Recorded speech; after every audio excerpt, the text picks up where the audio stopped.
మీ ఎలాంటి వ్యాపార ప్రకటనలకైనా వెంటనే మా ఛానల్ సంప్రదించండి. అందరికి నమస్కారం. నేను శిరీష. ప్రస్తుతం మనతో పాటు ఉన్నారు ప్రముఖ ఆధ్యాత్మికవేత్త శ్రీమతి బట్టి ప్రోల విజయలక్ష్మి గారు. అమ్మతో మాట్లాడదాం. నమస్కారం అమ్మ. నమస్కారం అమ్మా. అమ్మ, చాలా మంది సాయంత్రం సంధ్యా సమయం అయిన తర్వాత డబ్బు ఎవరికి అప్పు ఇవ్వకూడదు, ఇస్తే మన ఇంట్లో ఉన్న లక్ష్మి అంతా వెళ్ళిపోతుంది అంటుంటారు. అక్కడ ఎంత ఎమర్జెన్సీ ఉందో ఏంటో ఎవరికి తెలియదు. కానీ ఇది పూర్వీకుల నుంచి వస్తున్న మాటే. మరి ఇది ఎంతవరకు నిజం అంటారు? నిజంగా ఇవ్వకూడదు అంటారా సంధ్యా సమయం దాటిన తర్వాత? నువ్వు చాలా ప్రత్యేకమైన ఒక మాట అన్నావు. పూర్వీకుల నుంచి అనే మాట వాడావు. పూర్వీకుల కాలంలో ఇలా రాత్రికి పగలకి తేడా తెలియని వెలుతురున్న రోజులు కావవి. వెలుతురున్నప్పుడే, సూర్యుడు ఉన్నప్పుడే వెలుగు, ఆ తర్వాత వెలుగు లేదు. అలాంటప్పుడు ఏమిస్తుంటే ఏమిస్తున్నాము, ఎంత వెలుగున్నా కూడా మనకి ఈ మధ్య వచ్చే కొత్త నోట్లలో ఏది ఏ రూపాయో తెలియట్లే. మనకి జాగ్రత్తగా అంకె ఎక్కడుందో చూసుకునో, అక్షరం ఎక్కడుందో చూసుకునో, అది 10 రూపీసా 20 రూపీసా జాగ్రత్తగా. ఏది కాయిన్స్ అయితే అసలు అన్నీ ఒకే సైజులో ఉంటున్నాయి, ఒకే బరువులో ఉంటున్నాయి కదా. కనుక వాటి మీద అంకే ఉంది అనేది చూసుకుంటే తప్పితే అసలు ఏమీ తెలియటల్లా. పూర్వకాలంలో ఇలా ఇచ్చిపుచ్చుకునేటప్పుడు అప్పుడు ఎక్కువగా వెండి నాణ్యాలే వాడబడేవి. అంటే చలమణిలో ఉన్న నగదు అదే అనమాట. అవి ఇచ్చుకునేటప్పుడు పుచ్చుకునేటప్పుడు మరి ఖరీదైన వస్తువు ఇస్తే మళ్ళీ అందరి దగ్గర ధాన్యం ఉండేది కానీ ధనం ఉండేది కాదు. ఎప్పుడు ధాన్యం అంటే ఎప్పుడైనా ఇచ్చేసేవాళ్ళు. ధనం ఇచ్చేసరికి కొంచెం జాగ్రత్తగా చూసుకుని ఇవ్వాలన్నమాట. అప్పుడు ఆ వెలుగు సరిపోదు, ఆ గుడ్డి నూనె దీపాల వెలుగులో ఇవ్వటానికి సరిపోదు. కనుక రాత్రిపూట ఇవ్వకూడదు, చీకటి పడ్డాక ఇవ్వకూడదు అనేది నియమం. గట్టిగా మాట్లాడితే రాత్రిపూట పగలపూట అని కాదు, చీకటి పడ్డాక ఇవ్వద్దు అనేటటువంటిది. కనుక చీకటి పడ్డాక ఇవ్వద్దు అనే కారణం అందుకే వచ్చింది కేవలం. ఎందుకంటే వెలుగున్నంతసేపే వెలుగు అనేది జ్ఞానం, తెలివితేటలు. వెలుగు అనేది శ్రీ మహాలక్ష్మి. చీకటి వెళ్తున్న కొద్దీ రెండో వైపుకి వెళ్ళిపోతున్నాం. కనుక చీకటిలో ఉన్నప్పుడు ఈ పనులు ఏమీ చేయొద్దు అనే చెప్పటం అనమాట. ఇది పద్ధతి. కనుక ఇప్పుడు కొత్త వెలుగు వచ్చేసింది. కొత్త వెలుగు అంటే అర్ధరాత్రి 12 అయినా సరే, అర్ధరాత్రి 2 అయినా సరే మనకి పట్టపగల వెలుగులాగానే లైట్లు వేసుకోగలిగే సౌకర్యం ఉంది. కనుక చూసుకొని ఇస్తుంటే ఈ రోజుల్లో ఆ దోషం ఉంటుందని నేనైతే భావించను. అయినప్పటికీ పాతకాలపు అలవాట్లు కొన్ని నిలిచిపోతాయి కదా. ఆచరించేదే ఆచారం అనే మాట ఒకటి అంటూ ఉంటాను కదా నేను ఎప్పుడు. ఆ పాతకాలపు అలవాటుని బట్టి ఈ రోజుకి చెయ్యని వాళ్ళు కొంతమంది ఉన్నారు. కానీ రాత్రిపూట మీరు ఏ క్యాబో దిగారు, వాడికి ఇప్పుడు డబ్బులు ఇవ్వను, చీకటి పడింది రేపిస్తా అంటే ఊరుకుంటాడా? ఊరుకోడు. అవునా? ఎక్కడికో వెళ్తున్నారు, రైల్వే స్టేషన్లోనో ఎయిర్పోర్ట్లోనో బస్ స్టాండ్లోనో టికెట్ కొనుక్కోవాలి. ఇప్పుడు రాత్రి కనుక ఇప్పుడు డబ్బులు ఇవ్వను రేపిస్తాను, ఇప్పుడు నాకు టికెట్ ఇవ్వంటే ఇస్తాడా? అర్థమైపోయిందా? కనుక ఈ కాలంలో రాత్రిపూట లేదు, పగలుపూట లేదు, లావాదేవీలు తప్పవు. కనుక ఆ ఆచారం మనం అనుకున్నా కూడా, ఎంత నమ్మకంగా ఉన్నా కూడా, ఎంత పాటించాలని అనుకున్నా కూడా పాటించలేని రోజులు వచ్చేసాయి. అవునా కాదా? ఇప్పుడు చీకటి పడిపోయింది, ఇప్పుడు నేను నీకు డబ్బులు ఇవ్వను, రేపు రా ఇస్తాను, లేకపోతే రేపు నీ నెంబర్ ఇప్పుడు చెప్పు, రేపు నీకు ట్రాన్స్ఫర్ చేస్తాను అంటే అవుతుందా? వాళ్ళు ఒప్పుకుంటారా? అసలు నువ్వు నా బండిలో చీకటి ఎక్కాక ఎందుకు ఎక్కావంటాడు.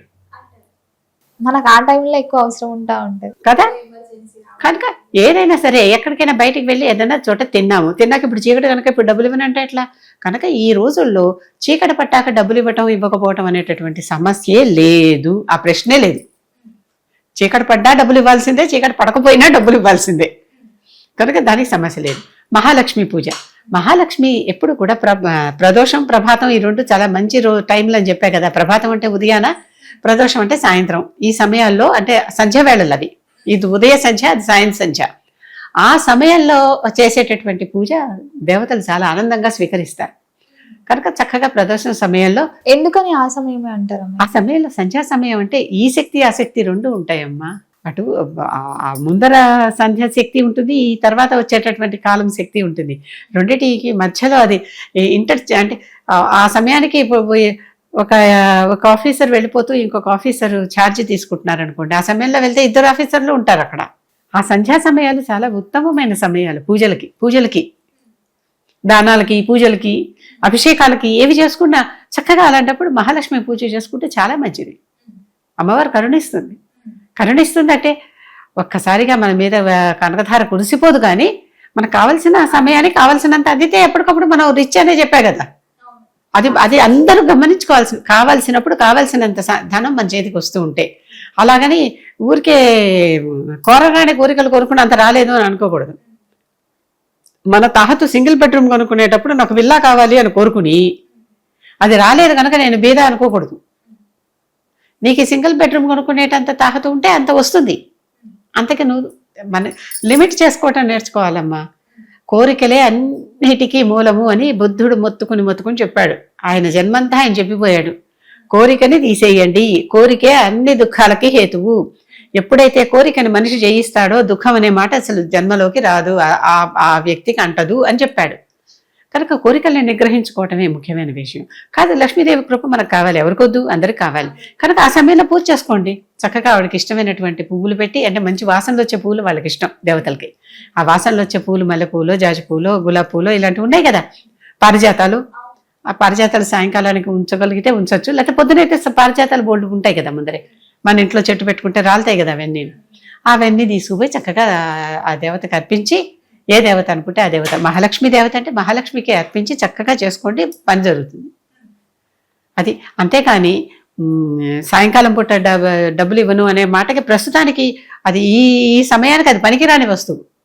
ప్రస్తుత రోజుల్లోకి అది మనకి మనం వాటిని ఆచరించలేము, పాటించలేము, చెప్పినా సరే.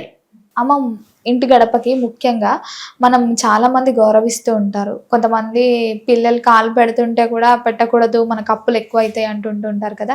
మరి దీనికి కారణం ఏంటి? నిజంగా గడపని దేవాలయాలకి భక్తులు గడపలుగా పడుకునేవాళ్ళు. ఒకప్పుడు పడుకున్నవి కనిపిస్తాయి చూడండి, మనం మెట్లెక్కుతూనే ఉంటేనే వెళ్లే దారిలోనూ భక్తులు ఇట్లా పడుకున్నట్టుగా సాష్టాంగం పెడుతున్నట్టుగా చెక్కి ఉంటాయి. భాగవతులు అంటే భగవంతుని భక్తులు తమ మీద నుంచి నడిచి వెళ్తే వాళ్ళ పుణ్యం అనేది వాళ్ళ ఆలోచన. మమ్మల్ని దాటి వెళ్ళండి, మమ్మల్ని తొక్కుకుంటూ వెళ్ళండి, మీ పాదధూళి మా మీద పడినా మేము పవిత్రమే అని. కులశేఖర ఆళ్వారు అనే గొప్ప చక్రవర్తి, ఆయన ఆళ్వారు కూడా. ఆళ్వారు అంటే వైష్ణవ భక్తుల్ని ఆళ్వార్లు అంటారు, శైవ భక్తుల్ని నాయనార్లు అంటారు. అది పద్ధతి. అది ఆ ఆళ్వారు ఆయన తిరుమలలో వెంకటేశ్వర స్వామి గడపలాగా నన్ను చెయ్యి అని అక్కడ పడుకున్నట్టు ఆయన.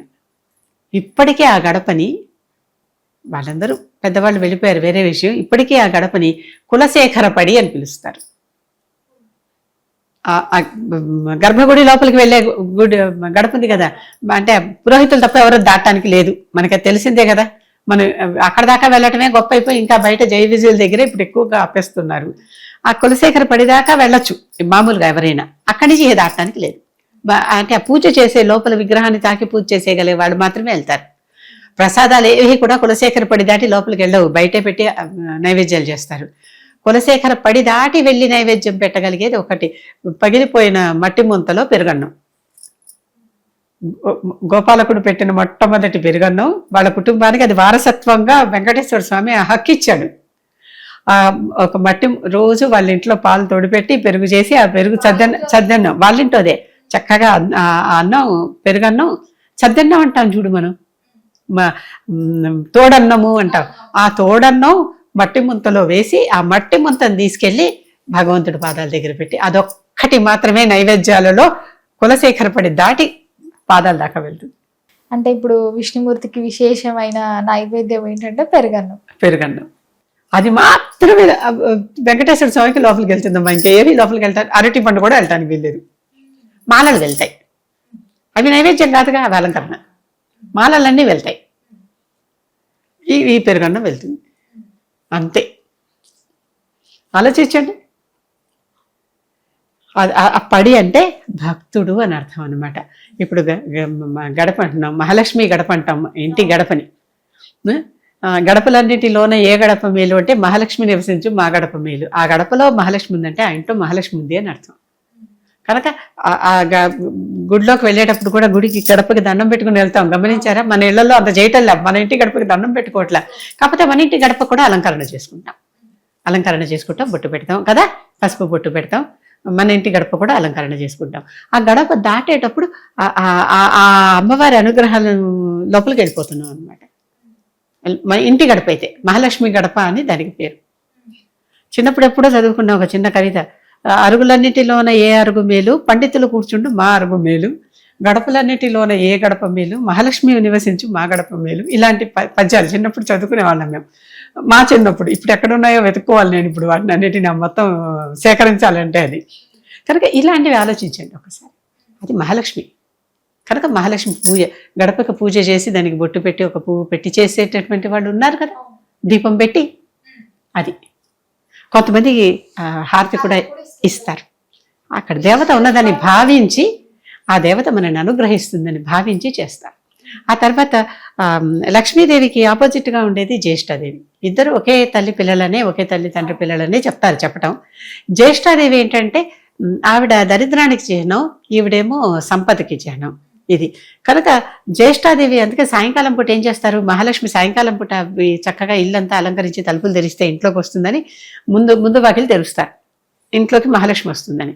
వెనక వాకిలి మూసేస్తారు, మళ్ళీ ఇటు వెళ్ళిపోకూడదు, ఇటు వచ్చి ఇటు వెళ్ళిపోకూడదు. ఆ రకంగా కొన్ని పనులు సంప్రదాయంగా ఇంట్లో పెద్దవాళ్ళు చేస్తూ ఉంటారు. ఈ రోజుల్లో వాళ్ళకి ఎందుకు చేస్తున్నారో కూడా తెలియదు. కానీ ఈ రోజుల్లో తప్పనిసరిగా సాయంకాలం అయ్యే టైంకి ఆ తలుపు తెరుద్దామంటే దోమలు వస్తున్నాయని అందరం కూడా మూసుకుంటున్నాం, అవునా కదా? సో ఆ టైంలోనే దోమలు వస్తాయి కనుక వాటిని రావద్దు అని చెప్పడానికి అందరినీ బయట పెట్టేసి తలుపులు వేసేస్తూ ఉన్నాం. అది జరుగుతోంది. కనుక జ్యేష్ఠాదేవి అనేది ఆవిడ వెళ్ళిపోవాలి. ఆవిడ వెళ్ళిపోతుంటే చూస్తే అందం, ఈవిడ వస్తుంటే చూస్తే అందం అని ఒక కథ కూడా ఉంది. నారదుడిని వీళ్ళిద్దరు వచ్చి అడిగారట, మా ఇద్దరిలో ఎవరందంగా ఉన్నారు అని. ఎవరికి ఏమంటే ఏం కోపం వస్తుందో, ఈ నారదుడు లౌక్యుడు కదా, ఆ లౌక్యంతో అమ్మ ఒకసారి మీరు ఇద్దరు నడిస్తే నేను చూసి చెప్తాను అన్నట్ట. సరే ఇద్దరు నడిచారు, ఇటు నుంచి అటు నుంచి నడిచారు. జ్యేష్ఠాదేవిని చూసి అమ్మ అసలు నువ్వు ఇలా వెళుతుంటే ఉంది అందం, ఎంత బాగుందో అన్నట్టు. అంటే ఇవిడు వెళ్ళిపోవాలి. లక్ష్మీదేవినమ్మ నువ్వు ఇలా నడిచి వస్తుంటే ఉందావు, నువ్వు ఎంత అందంగా ఉన్నావో అని ఆవిడ అన్నట్ట. అందంగా కనిపిస్తాను కదా అని ఆవిడ అందంగా నవ్వుకుంటూ ఆవిడ వెళ్ళిపోయిందిట. జ్యేష్ఠాదేవి అందంగా కనిపిస్తాను కదా అని ఈవిడ అందంగా నవ్వుకుంటూ ఈవిడ ఇంట్లోకి వచ్చిందట లక్ష్మీదేవి. అంటే ఆ లౌక్యత ఉండాలి కనుక డబ్బు మన దగ్గర ఉండాలి. అంటే ఎలాంటి లౌక్యత ఉండాలో నొప్పించక తానొప్పక తప్పించుకు తిరుగువాడు ధన్యుడు సుమతి, అవునా? అది తెలుసుకుని ఉంటే మహాలక్ష్మి స్థిరంగా ఉంటుందమ్మా అందరి దగ్గర. అమ్మ మొత్తం మీద మాకు తెలియని ఎన్నో మంచి విషయాలు తెలియజేసినందుకు ధన్యవాదాలు.